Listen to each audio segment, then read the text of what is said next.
Hey, just before we start the show, I just want to let you know we've got a new feature here that allows you to leave us a recorded message. I know sometimes there are things we're going to say on the show that you take issue with, that you agree with, we've missed the point, whatever it might be. So it's simple. Just go to the show notes and you'll find a link there that allows you just hit the record button, have your say, and it'll land in our inbox. And we'll probably include it in upcoming shows. So thanks for doing that. Now here's the show. An original from Story Studio Network.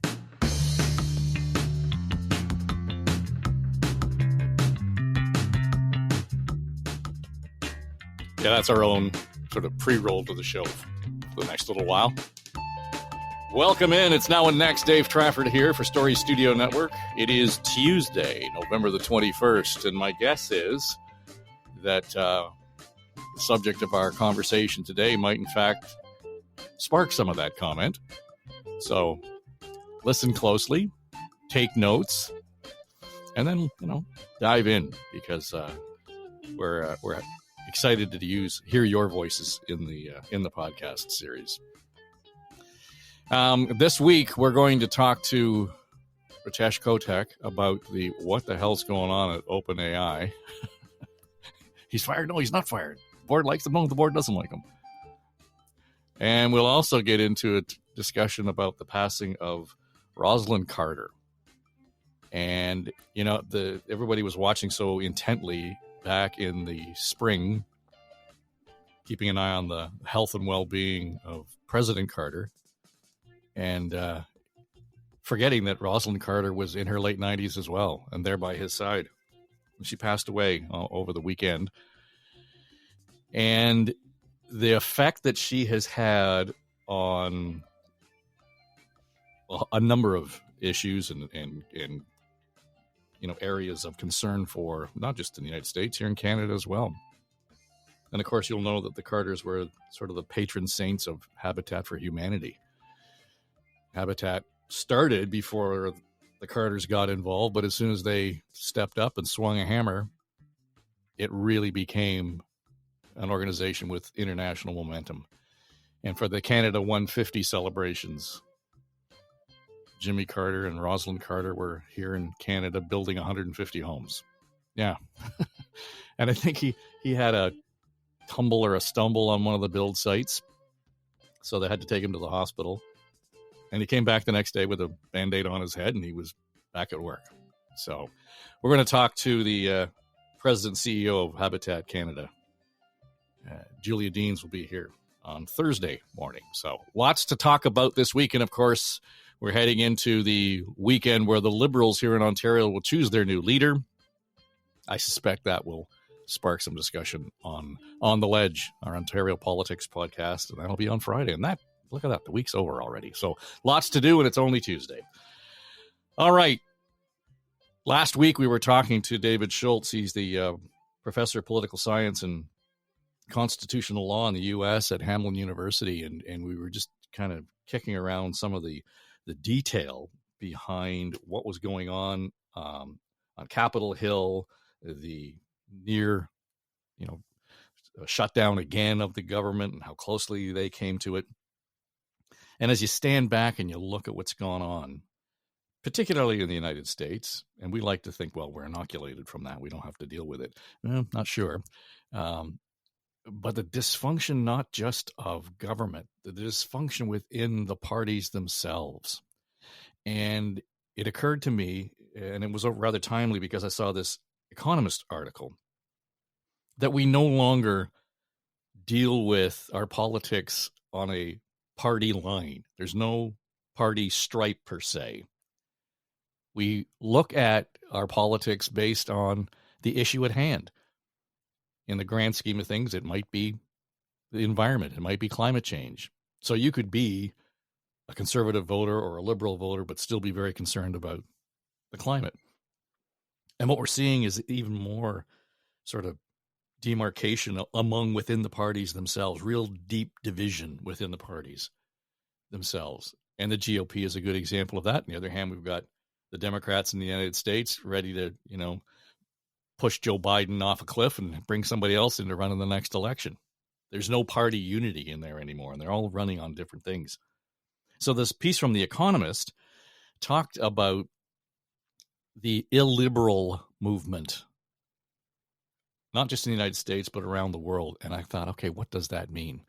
So who better to ask than our friend Ujwal Arkalgud. He is a cultural anthropologist and a pioneer in digital ethnography, and studies the implicit and symbolic meaning using the internet, and that's from their website, Lux Research. He's an EVP there. And in fact, he is one of the pioneers here at Story Studio Network. He was a host and producer on the first show we launched. It was the Next Normal. You know, Ujwal, I listen back to that show every once in a while.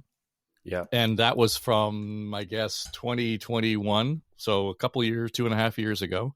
And the stuff that you and Dave Hardy and Lisa Taylor and Sarah Thorne talked about and raised worries about are very much present, whether it was in terms of where we are with our healthcare, with our decision making, and to some degree where we are with this conversation around politics. It was a pretty, I dare say, an evergreen series where there was much to be said and learned from COVID.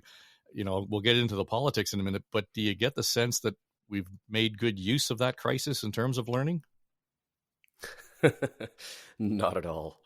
I mean, it's funny because that crisis taught us a lot of things, and in particular has changed everything from the way we work to the way we think about delivering basic essential services like healthcare.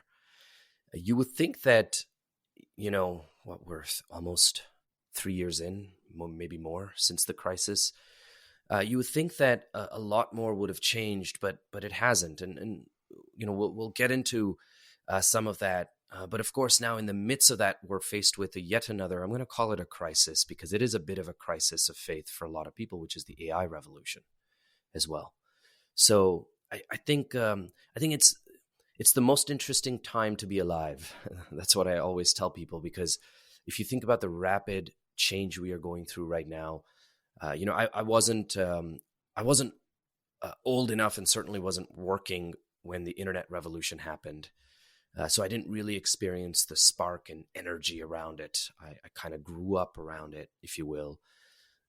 And I think this is the first time in my career where something this transformational and this dramatic has really happened.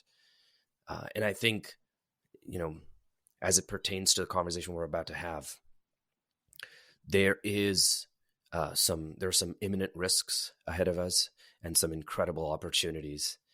And I think the question really is, what are we going to do about it? And do we think our leaders are capable enough to do something about it? Mm-hmm. Yeah, there's two lanes there. That's the issue, right? All the time. It's okay, let's take stock of this and try to determine where the opportunities are. What's the path that is going to really ignite some greater opportunities beyond that? But at the same time, we're moving at light speed. So those two environments are really difficult to exist in at the same time. Yeah. And, as a researcher, one of the things we see is culture, i.e., people's beliefs and the meaning we assign and ascribe to the world around us. It actually changes incredibly quickly sometimes, especially when big shifts like, the introduction of ChatGPT happen.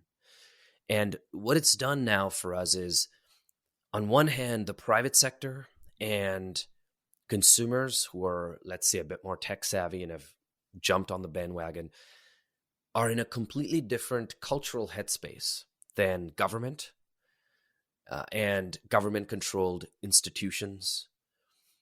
And that gap is widening by the second, to your earlier point. And as that gap is widening, we're sort of faced with this. We're sort of faced with this crisis because, on one hand, as the gap widens, so does the narrative. And talking about illiberalism, it's one of those things that is born out of this widening gap. And the gap is between where we think as human beings we should be versus where we are allowed to be. And that gap is a huge problem for our culture and our society right now.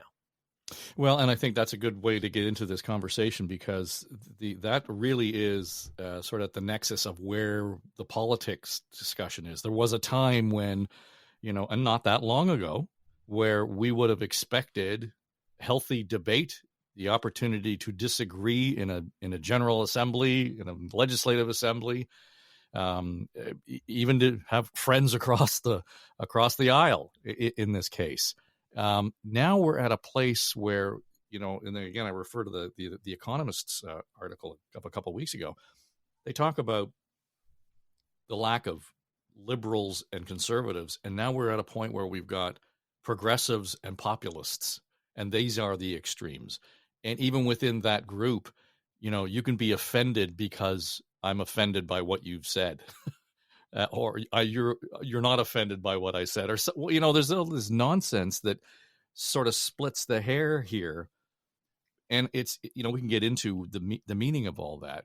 But what does it say about us culturally that we have ended up at this place? What has driven us here? Do you get a sense of that?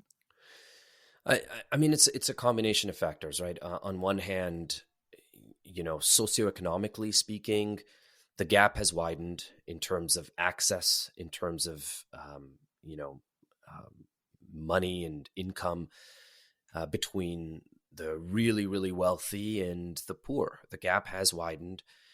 And in the midst of all of that, you've got a cultural issue as well. And the cultural issue is that our society is getting increasingly more complex by the minute. And it's not just because of immigration, it's just because of the fact that our culture is itself sort of splintering into sub-factions.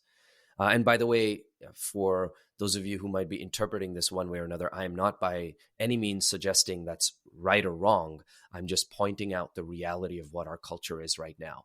So we're broken up into factions. In the midst of all of that, younger people are less religious.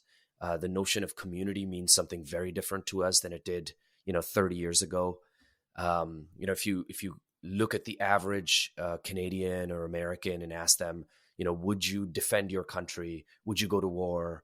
Their question back will be, what kind of war? What is that war? That's very different than the way our culture and our society existed even 20 years ago, where, defending one's flag was such a strong statement to make. And part of that is there's growing skepticism towards the systems that exist around us, towards the reasoning and the choices we make as nations and as leaders. So my point is that there's so much that's happened. And then in the midst of this, of course, we've got the social media revolution, where we are being fed information and nobody pays any attention to where that information is coming from. And again, this is not news, right? The Trump election brought this issue up front and center, but it still continues. And it still continues, by the way, in the midst of the crisis in Israel and Palestine. So, in the midst of all of this, we've got people trying to make up their minds and trying to find a voice for themselves and trying to fit in. It's a mess. Our culture is a mess. Yeah, and just a good example to what's going on in the Middle East. It describes that. It's got nothing to do with the politics there or making a comment about terrorism or occupation. That's not the issue. You start just talking about free speech in that context. Yeah. And that gets really mucky in a hurry. And I say that because on the one hand, I think at some point we would have thought of the progressives, those on the left, lean to the left, would have been like waving the flag for freedom of speech. Today, extremes on that side of the ledger are actually anti-free speech. I mean, when you really listen to the rhetoric, right? Yeah. And then it becomes a really difficult thing. How do you possibly have a conversation that is not only informed, but with a view to solution, let's say in the Middle East, because we desperately need one. Mm-hmm. How do you do that in the environment that we're in? Well, I'll give you one example. We do a lot of ethnographic research, as you alluded to when you were introducing me, and we study how human belief systems are evolving. So if you look at just belief systems around politics, just the political spectrum, for the longest time, the political spectrum got divided between the left with, really progressive activist types, to simplify, and on the right, the really traditionally minded conservative values. And people on the right usually looked for ideas of cultural heritage and preservation, this idea of economic stability, law and order, right? And patriotism and all of those traditional values are a huge part. Sure, they're waving the flag, they're going to church, all that stuff. Exactly. Yeah. Now the right end is different. The right end now is made up of another shared belief, and you can call them the illiberal skeptics, let's say. And the reason is that their beliefs revolve around distrust for globalization and liberalism. Distrust. They don't not believe in liberalism. They just don't trust it anymore. And there's a difference there. And people sometimes tell me, oh, you're splitting hairs. We have to split hairs because that's where our culture is headed. They're advocating for strong borders, not because they don't appreciate immigration, but because they have lost trust and faith in how we do it. They're advocating for prioritizing national interests and individual freedoms because they believe we've lost our individual freedoms.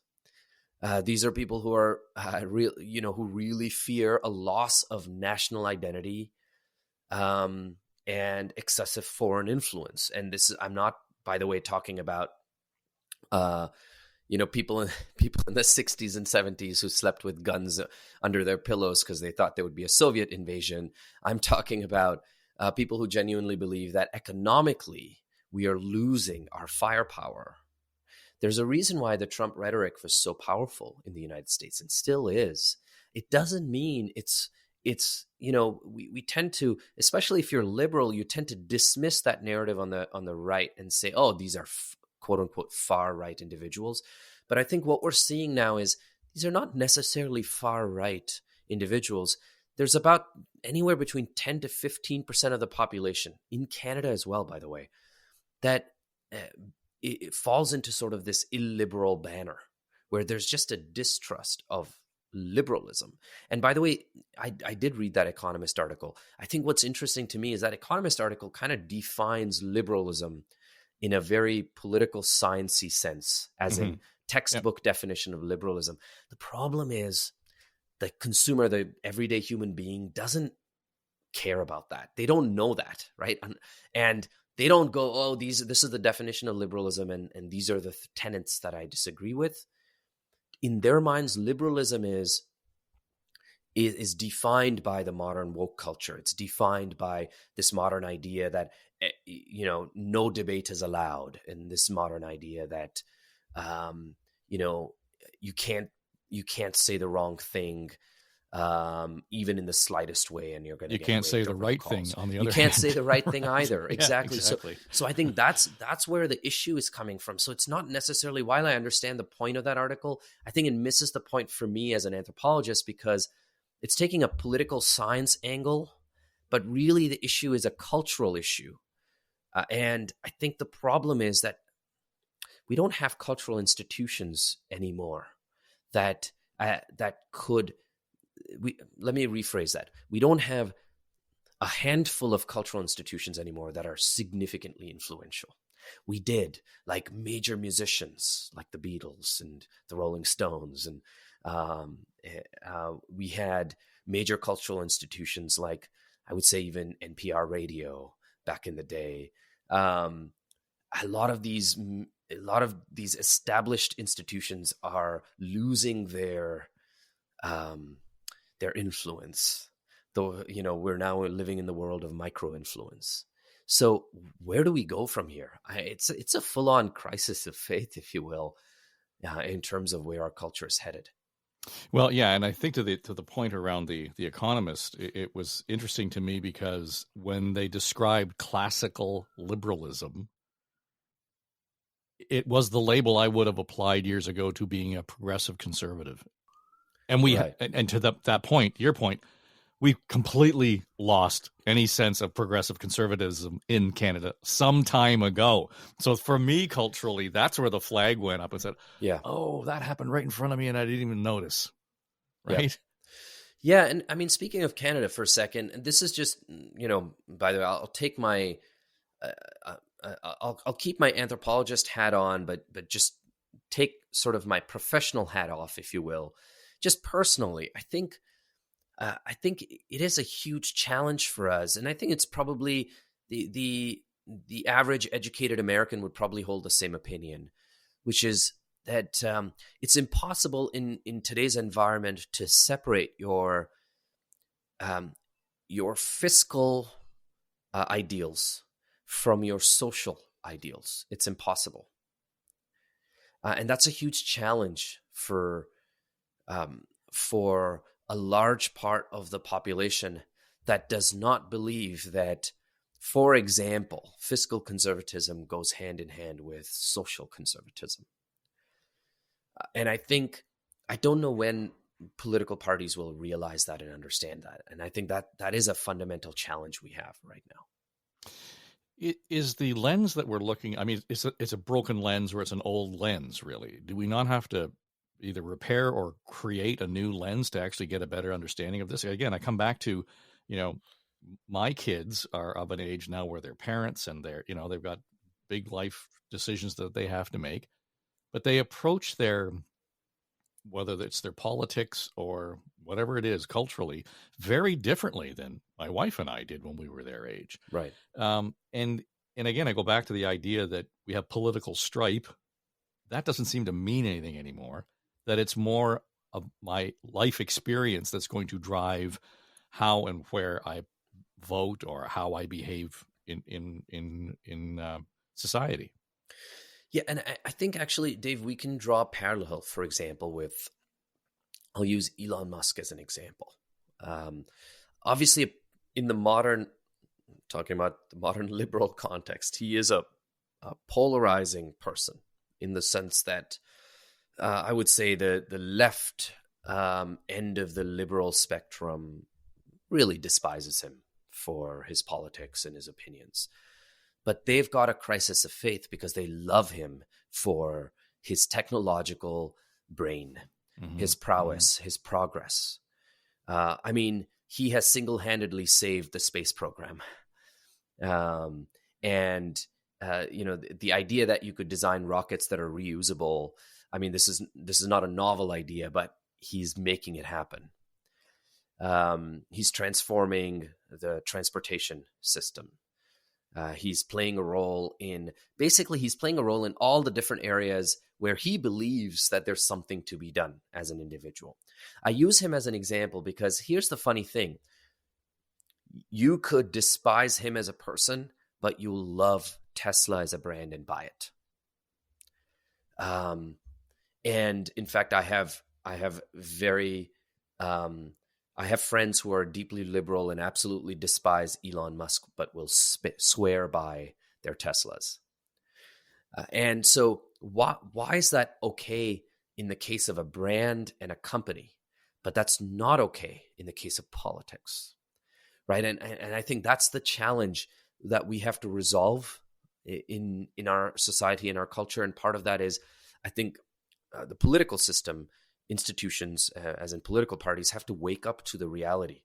And I go back to the earlier point I was making. Our culture is more diverse than it was before. And I'm not talking because we're a mosaic of different cultures. I'm saying culturally it's diverse because there are different belief systems in any context. In the context of politics itself, for example, there are different belief systems, and they no longer, to your point, align with liberal or conservative. Or centrist. That if that's the three camps you've got, you're missing 5 others. And so I think that's the issue. So I think the gap for me is that the major political and cultural institutions in our country are just missing this. Well, let's drop the media into that conversation then. Yeah. Because here, and I had an example, our mutual colleague, Lisa Taylor, sent me a note over the weekend, and she was asking a very legitimate question about media coverage of something that was going on in Madison, Wisconsin. And there was just a unadulterated, unvarnished Nazi march going on towards the state capitol. They had their hoods on, they had the Nazi flags, marched on the Capitol, screamed really deplorable things at the people who were standing on the street shooting video of them. There was no local media there to cover that story. Yeah. It took 5 or 6 hours before somebody in a major market newsroom saw the TikTok feed or the Twitter feed that had the video. And all of the reporting the day after was all about reports say, post on X, post on Instagram, shows. Right. And to me, we're back to, one of those institutions. Used to be the media. I mean, Walter Cronkite was the most trusted man in America. Lloyd Robertson, the most trusted man in Canada. We don't have that anymore. And partly because we have diverse interests and experience and everything else, the opportunity for social media. But government has really played a role there in terms of diminishing the need and the responsibility and the role for strong media. So how do we engage that audience? How do we engage this diverse group of people if the actual infrastructure of media is no longer there? Yeah, and I think the reality is, going back to my earlier point, those large cultural institutions have all lost a lot of the influence they had. And, if you look at the influence of major media outlets, let's say like CNN, it has significantly depleted among younger and certainly more tech-savvy individuals who get a majority of their news. First of all, they don't even have a cable connection. And secondly, they get a majority of their news on their cell phones. And oftentimes they'll get their news not because they went searching for it, but because it just showed up in their feeds.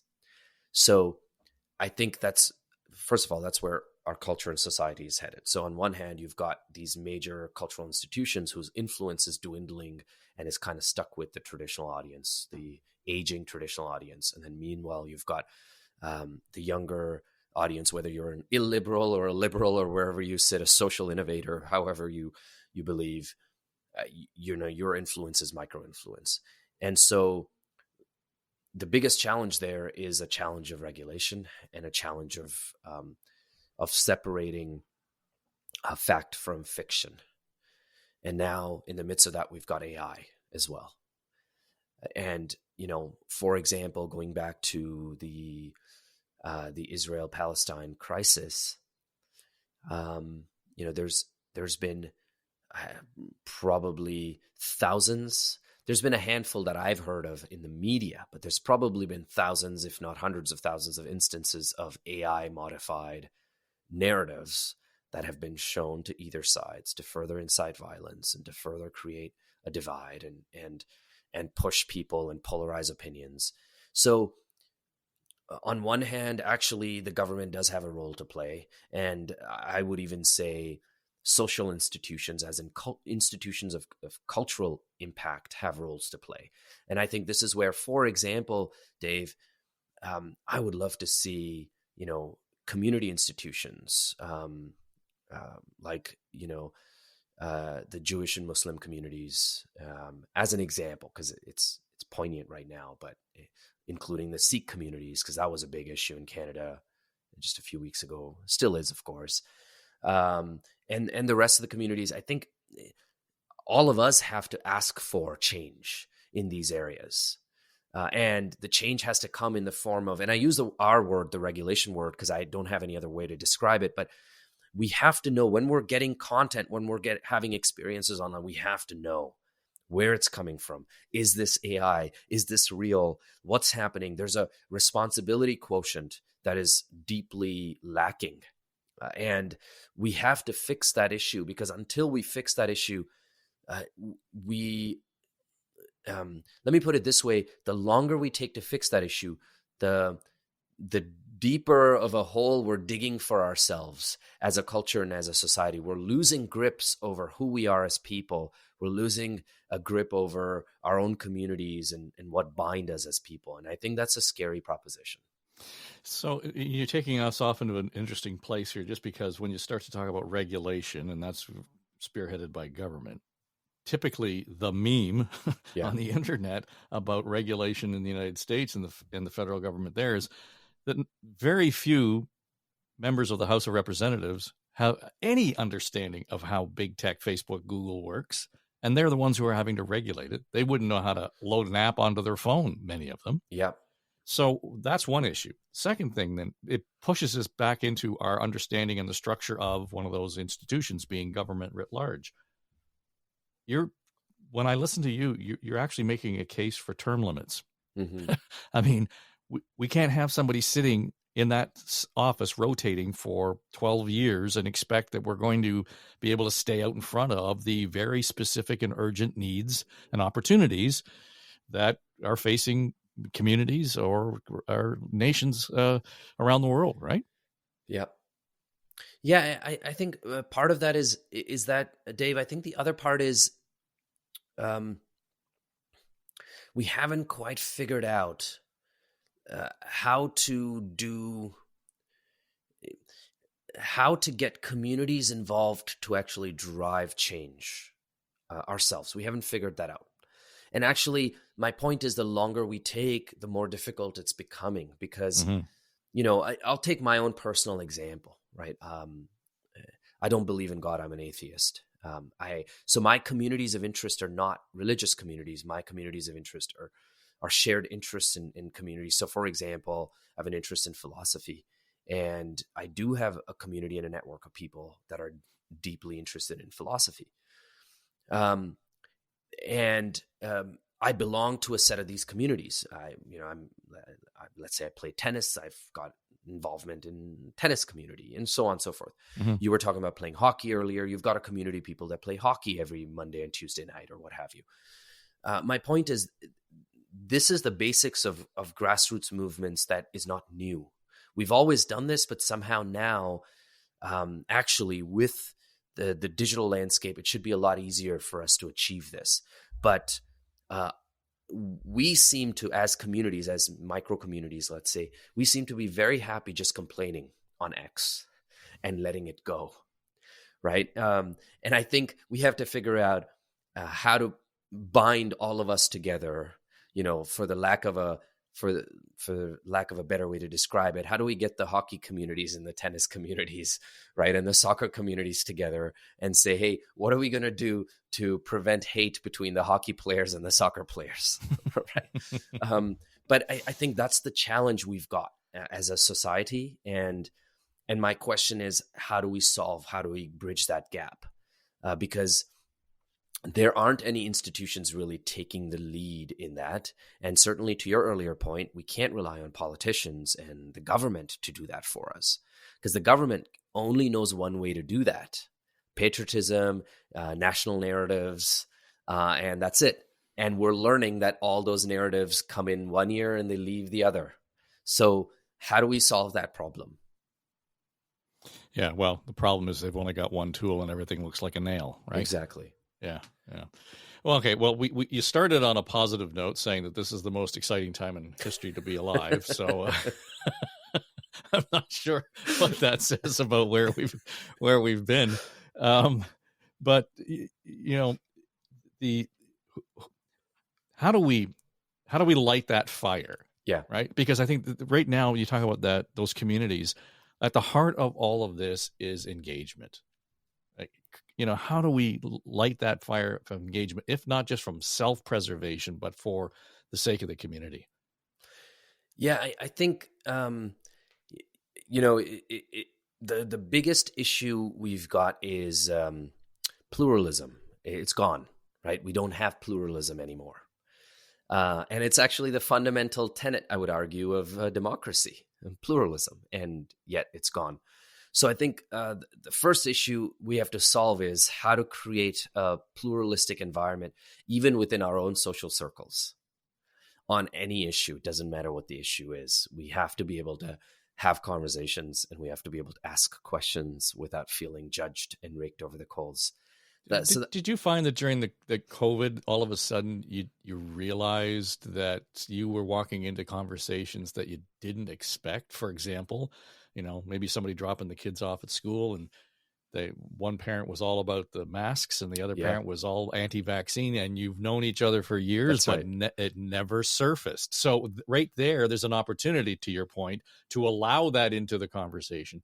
But immediately, more often than not, it became a point of friction. It became sandpaper and separated them. Oh, one of my closest friends told me this story about how he lost a friendship, like a school friendship. Another parent that they had just become great buddies, and the mask issue separated them, and that was the end of that friendship. So, wow. That's the issue, right? Everything becomes life or death. Mm-hmm. And I think that fundamentally that's the first problem we have to solve. We have to figure out how to be okay with how to live with disagreement. I think that's the issue we have to solve. How do we even live welcome with it? Disagreement? In fact, welcome it. Yeah.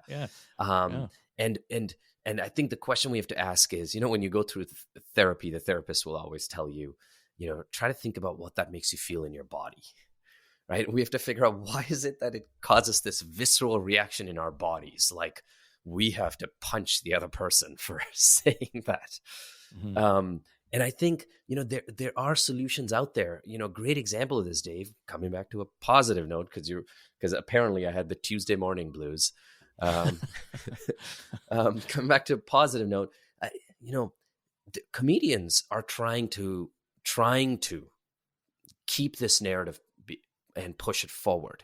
And yet, there was this Indian American comedian recently that got raked over the coals by a media outlet, because apparently the stories he was telling did not check out when they tried to fact check his stories. Fact-checking comedy. They're fact-checking comedy. And in my head, I'm going, what difference does it make if he made up the story? The point is, did he make me laugh? Yeah. I mean, that's like saying, oh, I went to watch a movie and then I fact-checked it and it was wrong.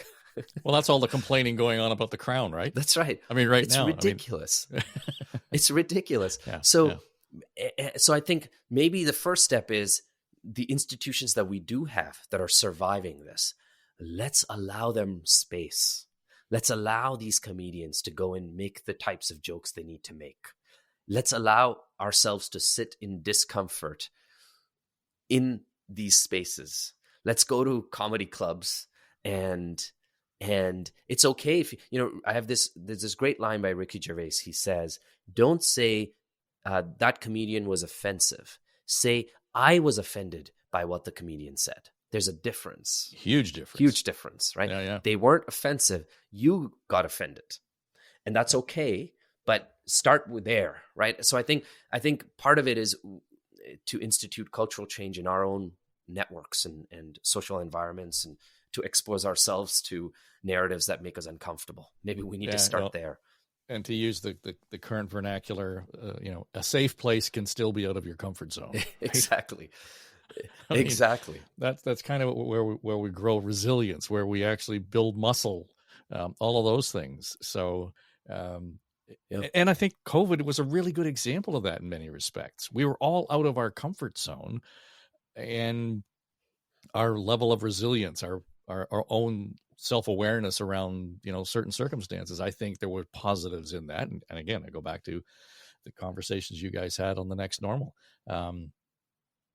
But back to the question, we've lost that thread. We've lost that learning moment. And at some point, those who are going to get us through the next 15 years and the climate crisis and everything else that we're facing right now. I read a really scary piece. I think it was in the Financial Post. It was, the United States is on the verge of a war it's likely to lose, and that will be in China. Right. Oh my, let's add that to the pile. Right. We're going to need that level of thoughtful, but in the moment conversation that allows for disagreement, that allows for varying points of view. And maybe we can have a conversation that doesn't Let's start with having one that doesn't include the word woke. If we could start there, perhaps we're on the right path. My friend, it's always a great conversation when you're in the studio. Thanks for being here. Thank you. Ujwal Arkalgud. He is a senior vice president at Lux Research. And by the way, check out The Next Normal. And that is one of the first, well, actually, it's the first show we did in Story Studio Network. And shortly after that, Aaron sat down and did I think it's one of the most fun series we've produced. It's called Why Meaning Matters. And that's with Jason Partridge and Ujwal. And Jason and Ujwal sat down and they talked about, I think you guys got into everything from superheroes to, hygiene products. Yeah, it was absolutely right. Yeah. and what's their cultural place in all of that. It was fun. And we still have people listen to the show wanting to know when the t-shirts are coming out. So there you go. All right, that'll do it for us. It's Now and Next. Again, if you've got a comment, we'll leave the link in the show notes. Record your message, drop it in, and like I said, we're likely to play it coming up on upcoming programs. That'll do it. Tomorrow, we are going to sit down and talk about what's going on OpenAI. Ritesh Kotak will be our guest on Now and Next. Pay no attention to that man behind the curtain. Hey, if you've got thoughts about the show, just leave us a comment and a rating wherever you're listening. And you can also have your say on the show. Just click the record your message link in our show notes. Leave us a comment. Chances are we'll include it in an upcoming episode, and we will definitely respond. Now and Next is produced by me, Dave Trafford, with support and patience of the entire SSN team. Thanks for listening.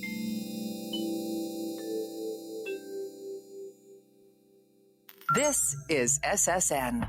Story Studio Network.